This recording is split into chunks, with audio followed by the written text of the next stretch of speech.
Innal hamdalillah nahmaduhu wa nasta'inuhu wa nastaghfiruh wa na'udzu billahi min shururi anfusina wa min sayyiati a'malina may yahdihillahu fala mudilla lahu wa may yudlil fala hadiya lahu. Ashhadu an la ilaha illallah wahdahu la syarika lahu wa ashhadu anna Muhammadan abduhu wa rasul. Allahumma salli wa sallim ala sayyidina Muhammad wa ala alihi wa sahbihi wa man tabi'ahum bi ihsanin ila yaumiddin. Fa ya ibadallah, usikum bi nafsi bi taqwallah. Faqala Allah Ta'ala fi kitabihil karim, a'udzu billahi minasy syaithanir rajim. Ya ayyuhalladzina amanu taqullaha haqqa tuqatih wa la tamutunna illa wa antum muslimun. Wa qala aidan fi ayatin ukhra, ya ayyuhalladzina amanu taqullaha wa qulu qawlan sadida yuslih lakum a'malakum wa yaghfir lakum dhunubakum wa may yuti'llaha wa rasulahu faqad faza fawzan 'azima. Jamaah Jumat yang insyaallah dimuliakan oleh Allah Subhanahu wa taala. Allah Subhanahu wa taala berfirman, "Wa may yashkur fa innama yashkuru nafsi." Barang siapa yang bersyukur kepadaku, maka sesungguhnya dia telah bersyukur untuk dirinya sendiri. Oleh karena itu, pada siang yang penuh dengan kemuliaan ini, kita bersyukur kepada Allah Subhanahu wa taala atas begitu banyak nikmat yang telah Allah berikan kepada kita sampai detik ini. Sampai-sampai Allah Subhanahu wa taala berfirman, fa in ta'uddu nikmatallahi la tuhsuha. Dan sekiranya engkau mau menghitung-hitung nikmatku, kata Allah, maka sesungguhnya engkau tidak akan sanggup untuk menghitungnya. Begitu besar, begitu banyak nikmat yang telah Allah titipkan kepada kita sampai detik ini. Salah satu nikmat itu adalah Allah Subhanahu wa taala masih memberikan kita semua nikmat kesehatan. Allah Subhanahu wa taala masih memberikan kita semua nikmat kesempatan, waktu yang luang. Allah Subhanahu wa taala masih memberikan kita nikmat keislaman. Dan yang lebih penting, Allah Subhanahu wa taala masih memberikan kepada kita semua nikmat keimanan. Di mana nikmat keimanan ini tidak bisa dimiliki oleh semua manusia. Bahkan tidak bisa dimiliki oleh semua orang yang mengaku beragama Islam. Begitu banyak orang yang diberikan nikmat kesehatan, begitu banyak orang yang diberikan nikmat kesempatan, begitu banyak orang yang mengaku dirinya muslim, KTP-nya muslim, keturunannya muslim, tetapi ketika diperdengarkan suara azan hatinya tidak tergerak. Kakinya berat melangkah menuju ke masjid. Karena apa? Tidak adanya nikmat keimanan di dalam hatinya. Alhamdulillah, kita semua yang berada dalam masjid ini, insya Allah adalah orang-orang yang senantiasa beriman kepada Allah Subhanahu wa taala. Allah Subhanahu wa taala sendiri yang mengatakan di dalam Al-Quran, ya'muru masajidallahi man amana billahi wal yawmil akhir. Sesungguhnya orang-orang yang senantiasa memakmurkan masjid, kata Allah, mereka lah ciri-ciri orang-orang yang senantiasa beriman kepada Allah dan senantiasa yakin tentang adanya hari pembalasan. Jemaah Jumat yang dimuliakan oleh Allah Subhanahu wa taala, salam dan sholawat senantiasa tercurah atas junjungan kita yakni baginda Rasulullah Muhammad sallallahu alaihi wasallam, seorang manusia yang mulia, seorang nabi dan rasul yang senantiasa memikirkan, mengkhawatirkan kita sebagai umatnya. Bahkan di akhir-akhir hayat Rasulullah, di waktu menjelang kematian Rasulullah masih sempat memikirkan bagaimana keadaan umatku kelak. saking sayang dan cintanya Rasulullah terhadap kita. Tetapi di akhir zaman ini, jangankan untuk mencintai Rasulullah, jangankan untuk menyayangi Rasulullah, bahkan untuk mengenal siapa itu Rasulullah masih banyak orang yang tidak bisa melakukannya. Dan yang paling menyedihkan adalah begitu banyak orang yang mendengar nama Rasulullah disebut, tetapi mereka tidak mau berselawat kepadanya. Padahal kata Rasulullah Muhammad SAW, orang yang paling kikir adalah orang yang apabila mendengar namaku disebut, mereka tidak mau berselawat kepadaku. Kemudian kata Allah Subhanahu wa taala, "Innallaha wa malaikatahu yusholluna 'alan nabi." Sesungguhnya Allah dan para malaikatnya bersalawat kepada Rasulullah. Allah penguasa alam raya. Lillahi ma fis samawati wa ma fil ardh. Milik Allah lah apa yang ada di atas langit dan apa yang ada di bumi, bersalawat kepada Rasulullah. Malaikat, makhluk yang notabene makhluk yang suci, yang tidak pernah melakukan sedikit pun kesalahan, terus beribadah kepada Allah, bersalawat kepada Rasulullah. Lalu kita sebagai manusia biasa, manusia yang penuh dengan dosa, yang tidak ada sedikit pun jaminan untuk masuk surga, apa alasan kita untuk tidak bersalawat kepada Rasulullah? Jamaah yang dimuliakan oleh Allah Subhanahu wa taala, alhamdulillah kita sekarang ini telah atau masih berada di bulan Muharram. Salah satu bulan yang disinggung oleh Allah Subhanahu wa taala sebagai bulan yang mulia. Jadi Allah Subhanahu wa taala berfirman di dalam Al-Qur'an surah At-Taubah ayat 36, A'udzu billahi minasyaitonir rajim. Inna 'iddatasy syuhuri 'indallahi 12 syahran fi kitabillah yauma khalaqas samawati wal ardh. Sesungguhnya bilangan bulan pada sisi Allah Subhanahu wa taala adalah 12 bulan di dalam kitab Allah ketika Dia menciptakan langit dan bumi. Tetapi kedudukan dari 12 bulan ini semuanya tidak sama. Kata Rasulullah Muhammad, kata Allah Subhanahu wa taala, minha arba'atun hurum. Di antaranya ada 4 bulan haram atau 4 bulan yang mulia. Lalu apa saja keempat bulan mulia tersebut? Sementara di ayat ini Allah Subhanahu wa taala tidak menyebutkan nama-namanya. Karena kalau kita mau memperhatikan satu-satunya bulan yang disebutkan oleh Allah Subhanahu wa taala namanya langsung di dalam Al-Qur'an hanyalah bulan suci Ramadan, sebagaimana firman-Nya di dalam surah Al-Baqarah ayat 185. Bulan yang lain tak ada yang disebutkan oleh Allah Subhanahu wa taala. Tetapi nama-nama dari keempat bulan ini dijelaskan dalam hadis Rasulullah Muhammad SAW. Jadi kalau ada sesuatu yang tidak kita temukan jawabannya dalam Al-Quran, maka kita harus merujuk kepada hadis Rasulullah. Ternyata 4 bulan mulia ini pernah dibahas oleh Rasulullah, diriwayatkan oleh Imam Bukhari, juga diriwayatkan oleh Imam Muslim. Qala Rasulullah sallallahu alaihi wasallam, "Az-zamanu qad istadara ka hayatihi yauma khalaqas samawati wal ardh." Setahun berputar sebagaimana keadaannya sejak Allah menciptakan langit dan bumi. As-sanatu 12 syahran. 1 tahun itu ada 12 bulan kata Rasulullah. Minha arba'atun hurum. Di antaranya ada 4 bulan mulia. Salafatun mutawalliyat. 3 di antaranya berturut-turut. Dzulqa'dah, Dzulhijjah wal Muharram. Yaitu bulan Dzulqa'dah, Dzulhijjah dan Muharram.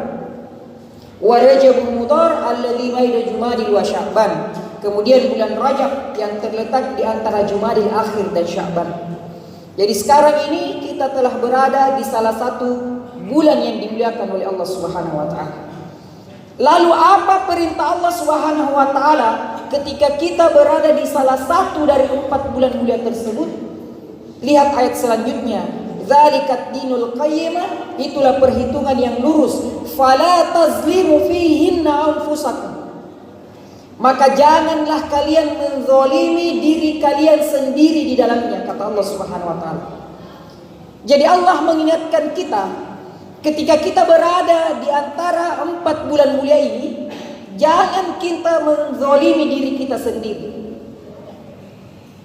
Yang mana termasuk orang-orang yang menzalimi dirinya sendiri adalah orang-orang yang dengan sengaja meninggalkan kewajiban yang telah ditetapkan oleh Allah Subhanahu wa taala. Misalnya orang kaya yang tidak mau membayar zakat. Dia adalah orang yang telah menzalimi dirinya sekaligus menzalimi hartanya. Kenapa? Karena Allah telah mewajibkan untuk membayar zakat bagi orang-orang yang kaya, yang mampu. Contoh yang paling nyata, yang paling nampak dari orang-orang yang meninggalkan kewajiban yang telah ditetapkan Allah Subhanahu wa taala adalah orang yang dengan sengaja meninggalkan perintah salat 5 waktu. Kenapa? Karena salat 5 waktu ini adalah sesuatu yang telah ditetapkan Allah Subhanahu wa taala dalam Al-Qur'an. Misalnya dalam surah Al-Baqarah ayat 43, Allah Subhanahu wa taala berfirman, wa aqimus salata wa atuz zakata warka'u ma'ar raki'in. Dan dirikanlah salat, tunaikanlah zakat, dan rukulah bersama orang-orang yang ruku. Jadi Allah telah mewajibkan kita untuk menunaikan salat, membayar zakat bagi orang yang mampu, kemudian ruku bersama orang-orang yang ruku. Maknanya adalah salat secara berjamaah.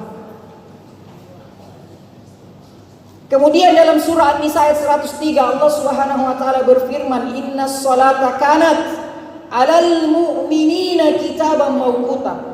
Bahwa salat ini adalah fardu, kewajiban yang telah ditentukan waktunya atas orang-orang yang beriman.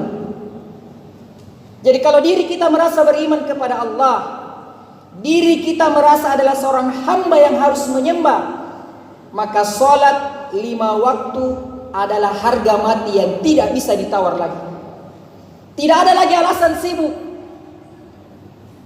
Tidak ada lagi alasan sibuk bekerja, sibuk dengan harta kekayaan, pangkat dan jabatan. Tidak ada lagi alasan masjid ditutup dan lain sebagainya. Kenapa? Karena telah ditetapkan oleh Allah Subhanahu wa taala. Di akhir zaman ini banyak orang-orang yang menggunakan itu semua untuk lari dari tanggung jawabnya. Allah sudah memberikan haknya, diberikan pernapasan secara gratis, diberikan rezeki yang banyak, diberikan nikmat umur, diberikan kesempurnaan fisik. Lalu ketika Allah meminta kewajibannya sebagai seorang hamba, banyak orang yang lari dari kenyataan, sibuk bekerja, sibuk dengan bisnis dan lain sebagainya. Padahal kata Allah Subhanahu wa taala, "Wa ma khalaqatul jinna wal insa illa liya'budun." Dan tidaklah aku menciptakan jin dan manusia kecuali hanya untuk menyembah dan beribadah kepadaku.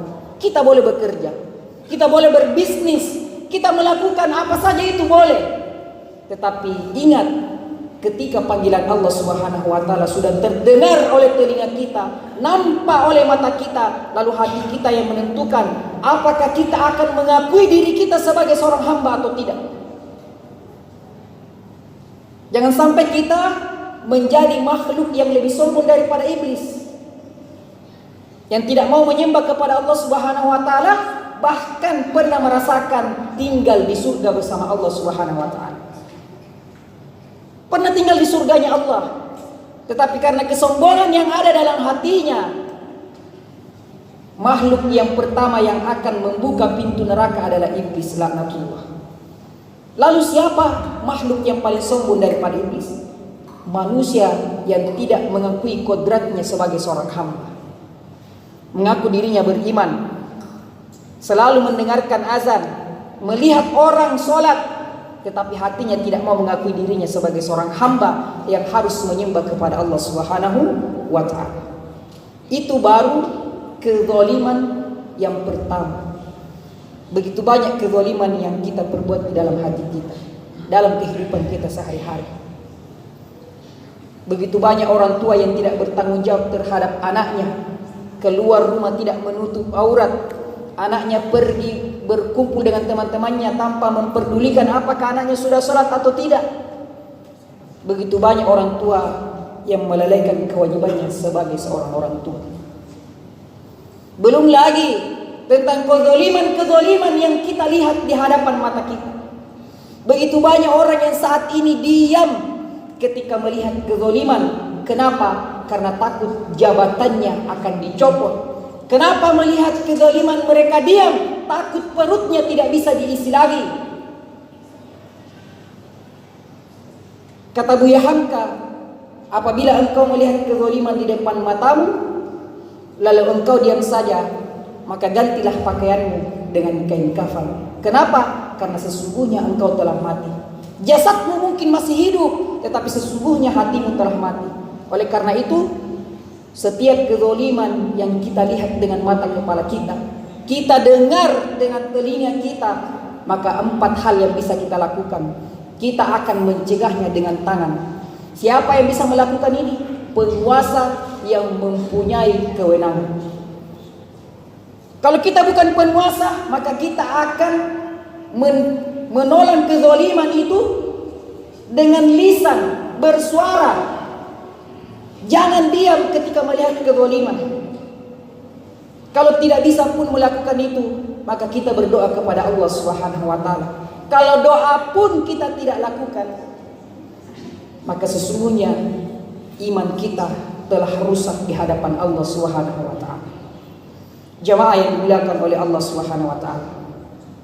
Bulan Muharram ini juga adalah bulan pertama dalam perhitungan kalender Hijriah. Hijriah berasal dari kata hijrah. Hijrah berpindah dari sesuatu yang buruk ke sesuatu yang baik. Maka momentum bulan Muharram ini adalah untuk bermuhasabah, mengintrospeksi diri, mengukur diri sejauh mana tingkat ketakwaan kita kepada Allah Subhanahu wa taala. Kalau di tahun-tahun kemarin kita banyak melalaikan kewajiban kita sebagai seorang hamba, banyak meninggalkan ibadah-ibadah yang telah ditetapkan Allah Subhanahu wa taala, maka mulai detik ini kita berjanji kepada diri kita masing-masing. Mulai hari ini saya akan banyak meluangkan waktu untuk beribadah kepada Allah. Minimal jangan sampai kehilangan atau meninggalkan 5 waktu yang wajib. Salat 5 waktu. Di akhir zaman ini Bapak, jamaah sekalian, banyak orang-orang yang pandai memanage waktu, mengatur waktu, tapi hanya untuk hal-hal dunia. Takut terlambat masuk kerja karena takut dengan bosnya, tetapi tidak pernah ada penyesalan rasa hati di dalam hatinya kalau dia terlambat untuk melaksanakan sholat, bahkan tidak punya waktu untuk sholat. Tidak ada gunanya kita mempunyai jam yang mahal kalau kita tidak pernah diingatkan tentang waktu masuk sholat. Tidak ada gunanya kendaraan mewah, mobil yang mewah, motor yang mahal, tetapi tidak pernah dipakai singgah di masjid ketika waktu sholat masuk. Oleh karena itu jamaah yang dimuliakan oleh Allah Subhanahu wa taala, sholat ini adalah hal yang paling pokok dalam agama kita. Setiap amalan kita, sholatlah yang menjadi tolak ukurnya. Mudah-mudahan kita semua yang berada dalam masjid ini, insya Allah mulai tahun baru, momentum tahun baru hijrah ini, kita berjanji dalam diri kita agar lebih bermanfaat sebagai manusia dan lebih bermanfaat sebagai seorang hamba. Jemaah yang dimuliakan oleh Allah Subhanahu wa taala. Kalau tahun-tahun kemarin kita banyak mengabaikan Al-Quran sebagai kitab suci kita, membiarkannya jadi pajangan, membiarkannya berdebu, maka mulai detik ini kita berjanji agar meluangkan sedikit waktu untuk membaca beberapa lembar dari kitab suci kita. Kalau itu pun berat, usahakan 1 lembar setiap harinya. Kalau itu masih berat, usahakan tiap sholat 1-2 ayat. Kenapa? Al-Quran ini adalah pedoman kita sebagai umat muslim. Setiap masalah yang kita hadapi di dunia ini, semuanya ada jawabannya di dalam Al-Quran. Tetapi kita tidak pernah mau mencari di dalam Al-Quran. Setiap permasalahan dalam hidup, semua jawabannya ada dalam Al-Quran. Tetapi terkadang kita lebih percaya kepada manusia, lebih percaya kepada dukun, lebih percaya kepada paranormal dan lain-lain. Padahal kata Rasulullah Muhammad sallallahu alaihi wasallam, "Taraktu fikum amrayni lan tayillu ma tamassaktum bihima, kitab Allah wa sunnata Rasulillah." Telah aku titipkan dua perkara kepada kalian. Apabila kalian berpegang teguh kepada keduanya, maka kalian tidak akan tersesat. Apa itu? Kitab Allah, yaitu Al-Quran, wa sunnata Rasulillah, sunnah Rasulullah Muhammad sallallahu alaihi wasallam. Termasuk tata cara melaksanakan salat berjamaah. Semua jawabannya ada dalam Al-Quran dan hadis-hadis Rasulullah Muhammad sallallahu alaihi wasallam. Kalau hari ini, kalau tahun-tahun kemarin kita banyak menyimpang, menabung-nabung harta kita, takut bersedekah, takut membayar zakat, takut berinfak, maka mulai detik ini kita berjanji akan menyisihkan sedikit harta kekayaan kita di jalan Allah Subhanahu wa taala. Sebagaimana firman Allah Subhanahu wa taala, "Wa anfiqu fi sabilillah," dan belanjakanlah hartamu di jalan Allah. Harta ini adalah titipan, jamaah sekalian. Kalau kita meninggal dunia, maka tiga yang akan mengantar kita ke kuburan. Ahluhu, keluarga. Yang pertama adalah keluarga. Semua akan ikut mengantar, tetapi tidak ada satu orang pun yang akan tinggal menemani kita di alam kubur. Wa maluhu, harta kita. Tetapi semua harta yang kita miliki, mobil, motor akan dipakai untuk mengantar kita, tetapi semuanya akan dikembalikan dan diwariskan kepada orang-orang yang kita tinggalkan. Harta yang akan kita bawa ke akhirat kelak adalah sedekah, sebagaimana Rasulullah sallallahu alaihi wasallam pernah bersabda, "Kullu mri'in fi filmi sadaqati." Setiap orang akan bernaung di bawah sedekahnya. Jadi ketika kita kelak di padang mahsyar, kata Rasulullah, matahari sangat dekat dengan kepala manusia. Ada orang-orang yang tenggelam sampai mata kaki karena keringatnya, sampai lututnya, sampai perutnya, sampai lehernya. Bahkan ada orang yang tidak bisa lagi bernafas karena keringatnya. Tapi kata Rasulullah, ada orang-orang yang mendapatkan naungan, yaitu orang-orang yang bernaung di bawah sedekahnya. Jadi kalau harta kita di dunia ini kita kikir, kita bakhil, maka kita tidak akan mendapatkan naungan kelak di padang mahsyar. Oleh karena itu, jika kita sayang kepada diri kita, fikirkan kehidupan kita kelak di padang mahsyar. 1000, 2000 yang kita masukkan dalam kotak amal setiap harinya, insya Allah akan menjadi syafaat kita kelak di padang mahsyar. Kalau itu pun sulit, 5.000, 10.000 setiap Jumat. Kalau itu masih sulit, naudzubillah min dzalik. Masih banyak hal-hal yang bisa kita beli lebih daripada itu semua. Banyak orang yang bisa beli kuota ratusan ribu, puluhan ribu. Tetapi ketika bersedekah, berinfak untuk dirinya sendiri, seakan-akan dia tidak akan percaya bahwa kelak kita akan hidup di padang mahsyar untuk menunggu pertanggungjawaban kita sebagai manusia di hadapan Allah Subhanahu wa taala. Jamaah Jumat yang dimuliakan oleh Allah Subhanahu wa taala, yang terakhir, mudah-mudahan kalau tahun-tahun kemarin kita tidak bermanfaat kepada sesama manusia, mudah-mudahan mulai detik ini, momentum tahun baru hijrah ini, kita bisa lebih bermanfaat kepada sesama manusia. Kata Rasulullah Muhammad sallallahu alaihi wasallam, "Khairun nas anfa'uhum linnas." Sebaik-baik manusia adalah manusia yang paling bermanfaat kepada manusia yang lain. Oleh karena itu, jangan sampai kita hidup di dunia ini, tidak ada gunanya umur yang panjang kalau kita tidak banyak beribadah kepada Allah. Tidak ada gunanya umur yang panjang kalau kita hanya bisa menyakiti perasaan orang lain, tetangga, anak, istri, saudara kita. Tidak ada gunanya. Sebaik-baik umur adalah umur yang panjang, lalu banyak digunakan beribadah kepada Allah Subhanahu wa taala. Dan sejelek-jelek umur adalah umur yang panjang tetapi tidak banyak digunakan untuk bermanfaat kepada sesama manusia dan tidak banyak beribadah kepada Allah Subhanahu wa taala. Mudah-mudahan kita semua yang berada dalam masjid ini, insya Allah adalah orang-orang yang senantiasa diberikan rahmat dan hidayah, sehingga kita mampu mengubah diri kita dari tahun kemarin menjadi lebih baik di tahun ini. Dan insya Allah semuanya akan dipertanggungjawabkan di hadapan Allah Subhanahu wa ta'ala. Barakallahu li wa lakum fil Qur'anil azim wa nafa'ni bima fihi minal ayati wa dzikril hakim. Aqulu qawli hadza wa astaghfirullah innahu huwal ghafurur rahim.